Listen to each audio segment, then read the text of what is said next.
Ito ngayon ang pasyalan ng mga backyard breeder na may potensyal.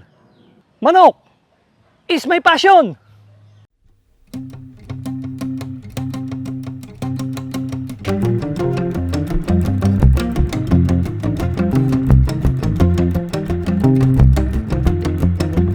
Manok is my passion.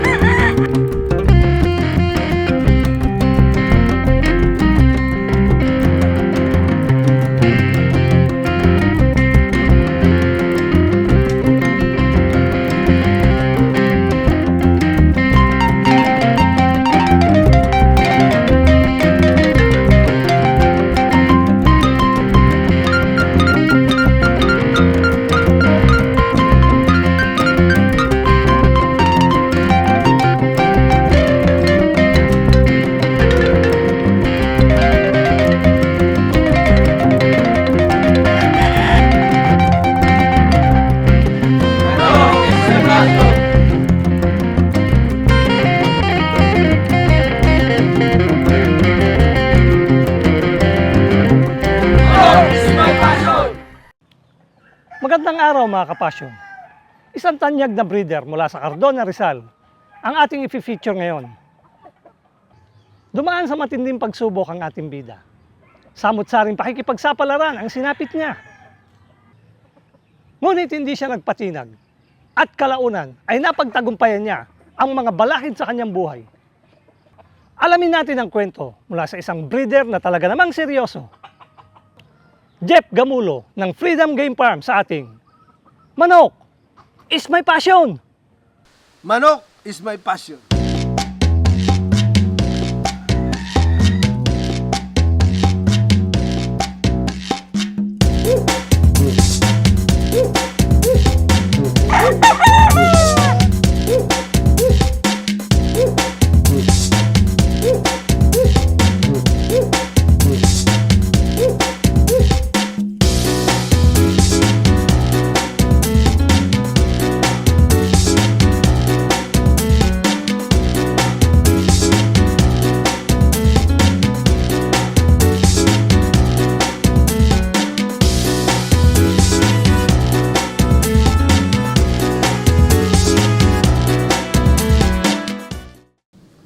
Magandang umaga mga kapasyon.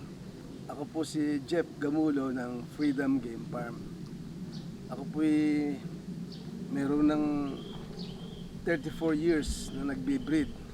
Pero ironically, hanggang ngayon po wala pa akong trophy o kahit po anong championship sa aking pangalan. Nagbe-breed lang ako dahil it is my passion. Katulad po nung ating pong programa ngayon, Manok is my passion.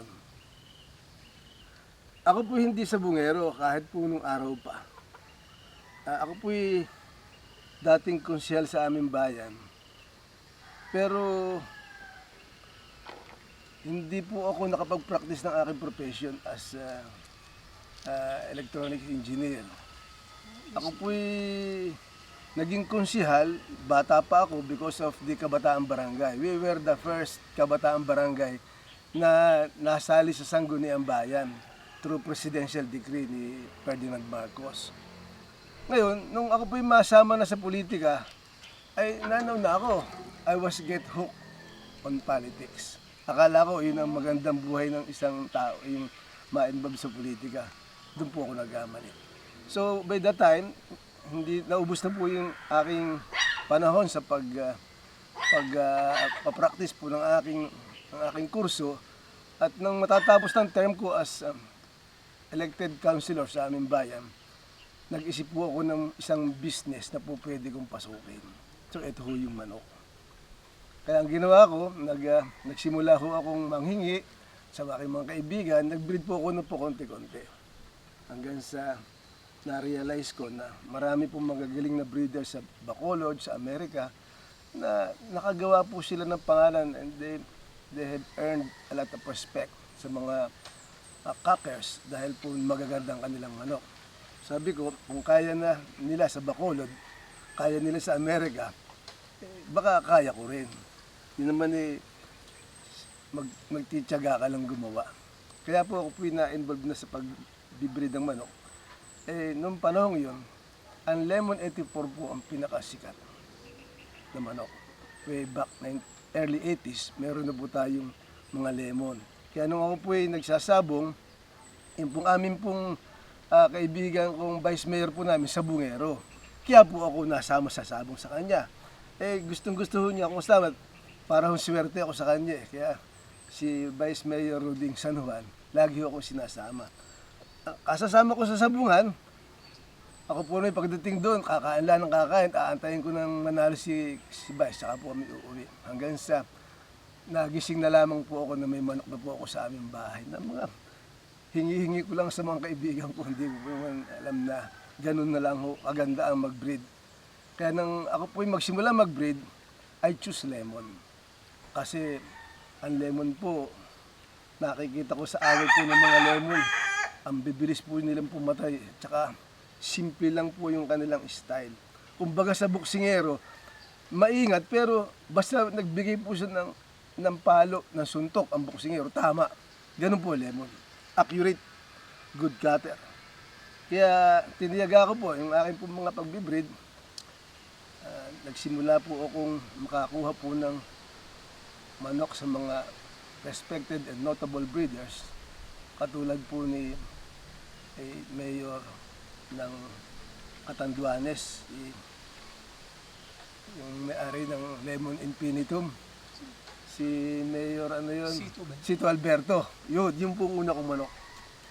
Tapos naka-acquired po ako through my friend in Bacolod, mga Batchoy. Tapos nagsimula ng kung sila imate. Niyaga ko pong pagparisin po yung dalawang lemon. Pero noong una po, marami pong natatawa sa akin. Kasi hindi naman po talaga ako sa bungero, kaya hindi ko po alam ang tamang istasyon, ang mga... So, nagtiyaga po ako mag-research. Noon po, wala pa tayong Facebook, wala pa tayong... Mga magazine lang po binibili natin, yung maliliit. Bili ako ng bili noon. Doon ako nagsimula mag-aral. Natuto po ako sa mga relative informations na nababasa ko sa magazine. At nakakita po ako ng mga breeder na may mga lemon in the name of Agustin Uy dito sa Tanay, si Boy Diaz sa Tanay rin, sina Dicky Lim, yung pong mga unang kilalang breeder po na may lemon. Sa Bacolod po, nandiyan po pinakamaraming lemon. Sina Juancho Aguirre, si Mayor, si Ediboy Ledesma. Ang dami po dyan sa Batchoy Alunan, and yung sina Felix Tribol, yung mga Tribol, may mga lemon po yan. And almost all the breeders in Bacolod may lemon. Hindi ka tatawaging breeder sa Bacolod kung wala kang lemon eh. Yun po ang kagandahan po ng lemon. Naging naging kilala sila. Lalo na nung i-introduce po ni Paeng Araneta, yung kanyang Lemon 84. Doon nagsimula po yung Lemon 84. May kwento ho yung Lemon 84. When I came to Mr. Paeng Araneta, naikwento niya sa akin, na-share niya sa akin, bakit Lemon 84. Kaya tuwan-tuwa ako kasi sa maliit na pangalang sa akin, naging bahagi po ako ng isang ng lemon na nakarating sa akin ang kwento through Mr. Paeng Araneta. Ang Freedom Lemon is connected sa buhay ko. When I was municipal councilor, politika ako, pero hindi ako nag-re-elect. I prepared to have a private life, pero hindi ko rin nagawa kasi ako pa rin kinuhang consultant at saka advisor ng mga kumandidato. Noong panahong ang mayor na tinulungan ko'y nanalo, nagkaroon ng isang insidente sa buhay ko na nagkaroon ng I was charged of a crime that I never commit. Isang simpleng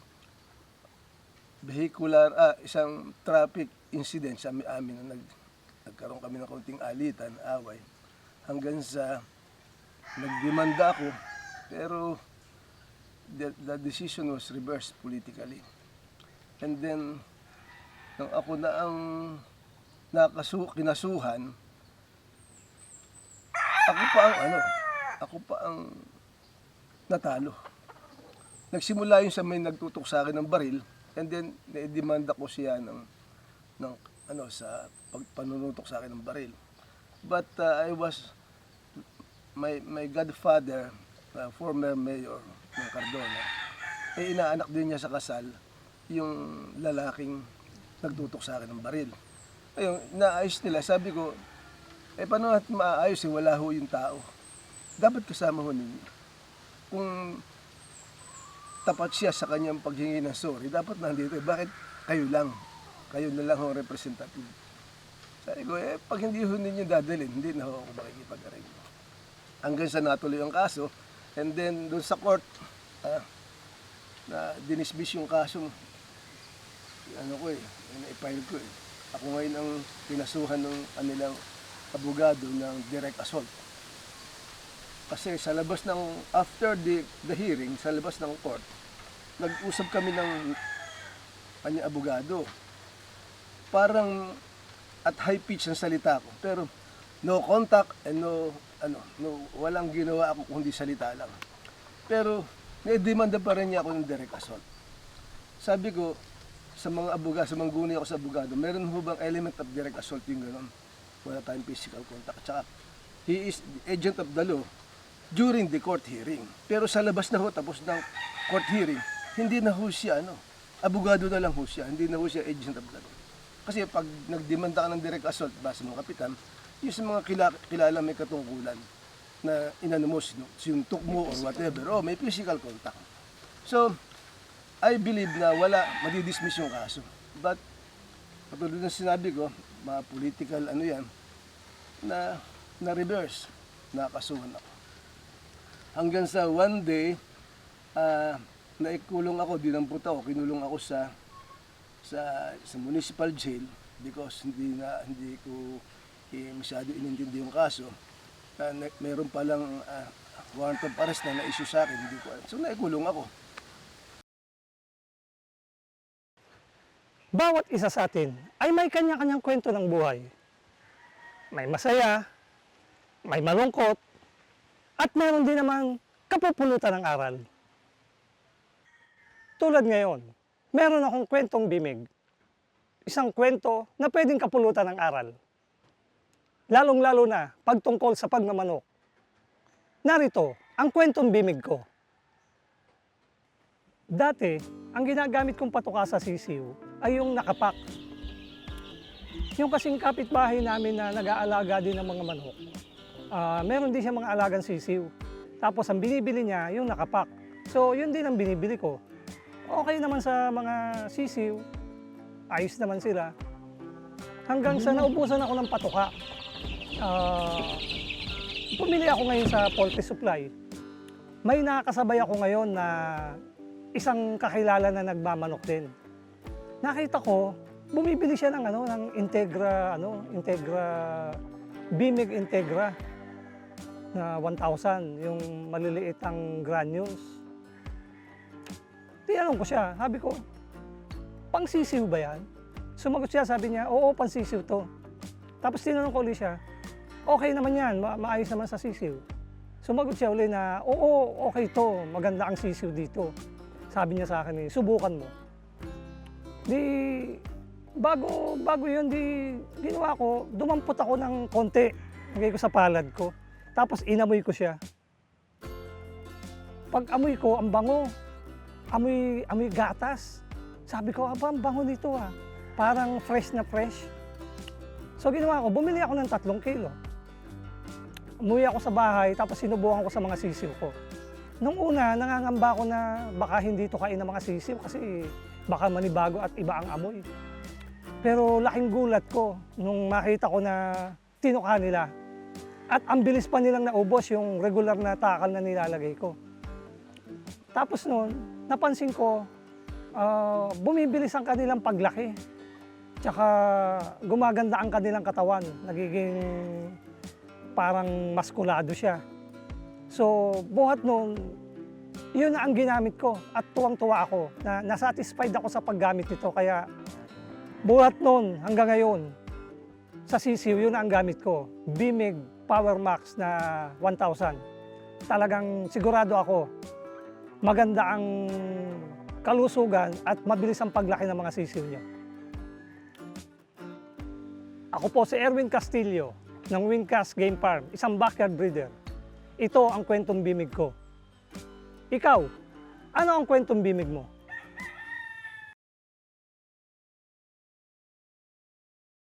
Nang ako naman nasa kulungan na, ayaw ko ipasok ng warden dahil kilala ako eh. Sabi ko, sige na, wala naman tayong problema eh. Merong pinakita sa akin, yung court order. E nung ako nasa loob na ng court, yung mayor, prison mayor doon, happens to be my classmate. Kaya siya ngayon ng pinaupo, walang gagalaw dito. Ako ang mag dito sa ating kaeskwela ko to. Ayun.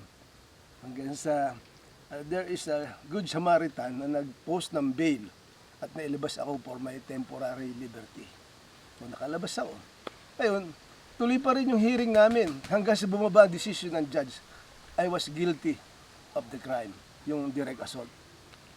Ayun, nung himingi ako ng nag-file ako himingi ako ng tag dito yung para ma-review. Mag-ano ako ng apela o kaya hihingi muna kami sa akin lawyer. Sabi ko, ayun na ho ang bahala. Ayusin ho natin. Ngayon, kami, pero ipinilit ng judge na talagang ako'y guilty. Ngayon, nung ako'y kinukuha na ng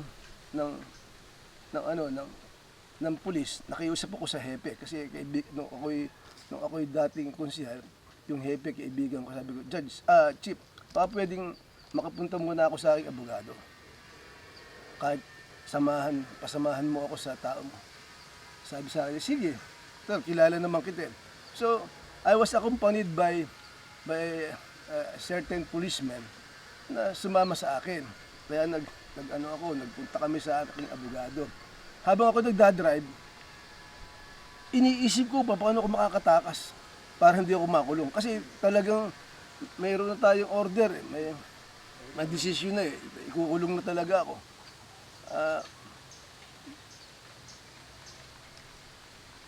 Naging kaibigan ko yung pulis, kinaibigan ko siya, nagpakita ko sa kanya ng kagandahan na wala akong interest tumakas. Kaya kami kain muna tayo, tanghalian, hanggang sa naging niya siya sa akin. But nung kami papauwi na, galing sa aming abogado, yung aking kasamahan pulis, sabi ko, ganda yata nito, noong panahon na yun, ang palabas sa Gutesco Theater, dyan sa Cainta, yung kay Osang, yung ang babaeng walang pahinga. Yung Kuratsa. Yun, Kuratsa. Adi, sabi ko, Sir, baka bago mo ulam, manood muna tayo ng sine, Sabi sa akin, sige, bahala ka. Adi, pagpasok namin, nakuha ko ng ticket, pagpasok namin, sabay kami pumasok. Ang eksena agad, may taxi driver na walang ibayad si Osang, pinakikita na lang ni Osang kanya. Eh di, nakatulala kami para sabi ko, Chief, sandali lang, si CR lang ako. Ang CR, ang pito sa likod lamang nung pinasukan namin. Sabi, sige, eh di nanonood siya. Pagpasok ko sa CR, hindi na ako nagtagal doon, siguro na mga more than 2 seconds. Takbo agad ako sa labas. Takbo ako, wala na akong tingin-tingin, bahala na. Kasi inisip ko na ang pulis nakatutok doon. Siguro after 10 seconds, saka pa siya titingin ulit sa akin. Matitingin siya, tapos titingin. Hindi ako pumasok sa CR, hindi ako nag-CR. Takbo. And ngayon, noong panahon wala pang cellphone. Nakatakas ako, uwi dito.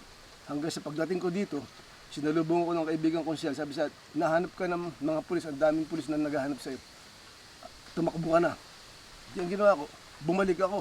Dala ko yung sasakyan, yung mayroong bagong biling kotse yung biyanang ko, yung gamit-gamit ko. Hanggang sa intersection, nakita ko yung isang pulis na nakasakay lahat sa owner, ang daming Mahaba ang dala eh. Galing na pala sa farm ko. Dito, galing na dito. Kaya, nung kami magkaroon ng intersection, hindi pa nila ako masyadong nakilala kasi hindi naman nila alam yung sasakyan ko eh. Nakita ko nung isa, hindi naman masyadong tinted. Nakita ko, tinuro ko, habulan na kami. Kaya, nung kami, nakalayo ko sa kanila, umu-overtake ako ng alanganin sa isang trailer truck, 18-wheeler. In-overtakean ko ng alanganin. Kasi kaya naman ng kotse eh. Pero hindi kaya ng owner yun. Puno pa sila eh. Siguro mga 6 silang sakay nung ako nag-iisa. Ngayon, nung ako yung makalayo na, I dropped at my friend, Dr. Alejandro, former mayor. Doon ako nagpunta sa kanyang opisina. Pero sabi niya sa akin, tumawag na sa akin si Rosel, hunting ka na ng mga pulis. Huwag ka dyan pumarada, doon ka sa likod, sa ginagarahan ko sa tago. So doon ko dinala yung kotse, kasi pag nakita nila, alam nila nandun ako. Ngayon, nung kami naroon na, nag-uusap na kami ni Mayor, doon kami sa isang kubo. Rice field. Eto na, dumating na yung owner na humahabol sa akin. Kaya sabi sa akin, lumayo ka na, Jet, doon ka na saan. Kaya nung sila nag-uusap, habang sinasalubong ni Mayor, nag-uusap sila. Nakuha ni Mayor ang atensyon nila, hindi nila ako nabasa. Ako, nakadapa na ako sa damuhan. Gumagapang na ako para hindi nila ako makita. So, gumapang ako siguro about mga more than 200 meters papunta sa isang lugar na malayo dun sa kanila. Kasi pag rice field tumayo ka, makikita ka eh. Kaya ako, paggapang ginawa ko. Sila, nagtitingting sila, nakita ko may mga pulis na imikot. Hanggang sa ako'y nakalayo na. Ngayon, after that, nag-file ang aking abogado through may kaibigan akong congressman. Tinulungan nila ako, binigyan nila ako ng legal assistant, parang legal advisor. Yun, nag-ano sa amin. Hanggang sa nag-file kami ng certiorari case laban sa judge na humatol sa akin. Nagkaroon kami ng judicial review and after several years, I was exonerated. Hindi na ako, na-lifted na yung warrant ko at na-clear na ako. Tapos nag-apply ako ng dito.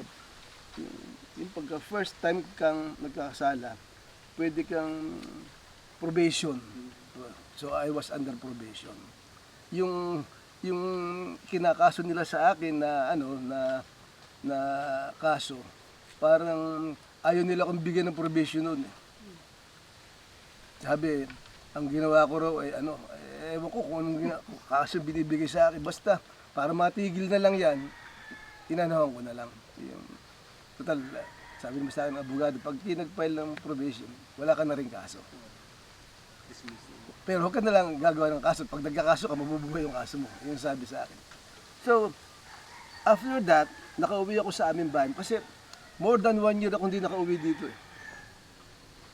Hindi kami nakikita ng misis ko, sa telepono lang kami nag-uusap noon nga, walang cellphone, kaya kami sa landline lang nag-uusap. And every Christmas Eve, New Year's Eve, birthday namin, nagkikita kami sa labas. Nagmimit lang kami sa labas. Through my friend, siya nagdadrive sa misis ko. At bago naman kami magkita, mga several minutes po muna, tinitingnan ko muna kung dumarating sila, kung may kasunod, o baka may kasunod, hindi ako lilitaw. Ako masundan sila. Ayun, nang bumaba ang desisyon na tapos na yung aking napalundag na lang ako, napasigaw ako ng freedom. Agad ako sa eskwelahan, kumuha ko ng isa pang kurso. Kasi sabi ko, kung hindi man ako mayaman sa pera, mayaman man ako sa pinag-aralan at sa kahulungan. Kaya nag-aral ulit ako, kumuha ko ng secondary education, and then pagkatapos ng secondary education, kumuha pa ako ng masteral degree. Para yung mga taong umano sa akin, mapera ka nga, pero wala ka namang natapos, wala ka namang aral.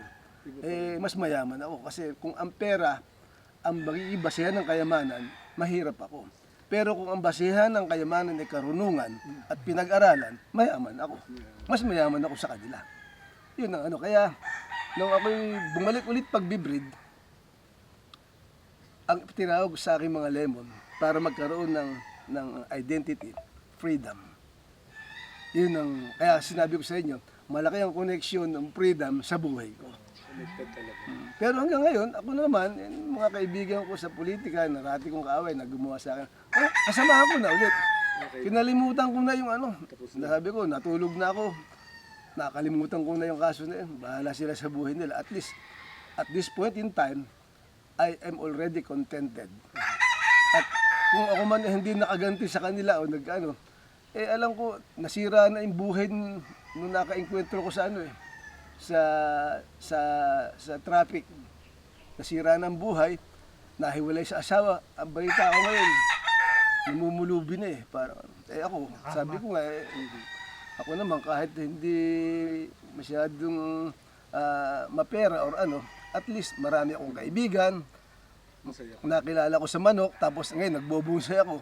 Kilala ako sa pagbobonsai. And all the many candidates pagka election, nagpupunta rito.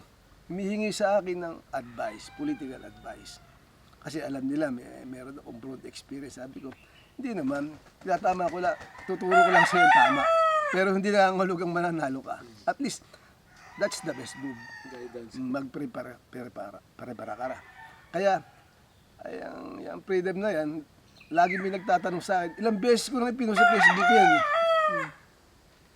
Sabi ko, yun pala ang kwento ng freedom. Sabi sa akin, congratulations sir.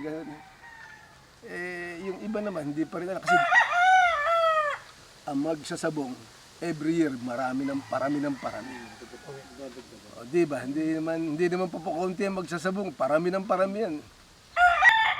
Abangan ang part 2 ng kwento ni Jeff Gamulo at ang istorya sa likod ng Freedom Game Farm at ang ipinagmamalaki nitong brassback sa susunod na episode ng Manok is My Passion.